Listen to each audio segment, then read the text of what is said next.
మాట్లాడవలసిందిగా కోరుతా ఉన్నా. ముఖ్యంగా ఈరోజు కృష్ణపట్నం పోర్టులో పనిచేసినటువంటి కార్మిక వర్గం అంతా స్వచ్ఛందంగా సమ్మెలో పాల్గొని గోధుమ ముట్టుకూరు గ్రామంలో ప్రదర్శనలు నిర్వహిస్తూ మన దగ్గరకు ఇచ్చేశారు. ప్రధాన డిమాండ్స్ ఈరోజు కేంద్ర రాష్ట్ర ప్రభుత్వాల ప్రజా వ్యతిరేక విధానాల్ని నిరసిస్తూ దేశంలోని యావత్తు కార్మిక వర్గం అంతా సమ్మె చేస్తా ఉంది. ఇప్పటి వరకు అందిన లెక్కల ప్రకారం దాదాపు 20 కోట్ల మంది దేశవ్యాప్తంగా కార్మిక వర్గం ఈ మోడీ ప్రజా వ్యతిరేక విధానాలను నిరసిస్తూ ఈ సమ్మెలో పాల్గొంటున్నట్లు సమాచారం వస్తా ఉంది.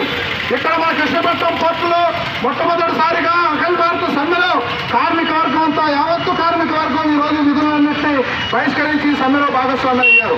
మనం చూస్తా ఉన్నాం 13 సంవత్సరాల నుంచి కృష్ణపట్నం పోర్టు యాజమాన్యం అనేక చట్టాలనే తొంగులను తొక్కేసింది.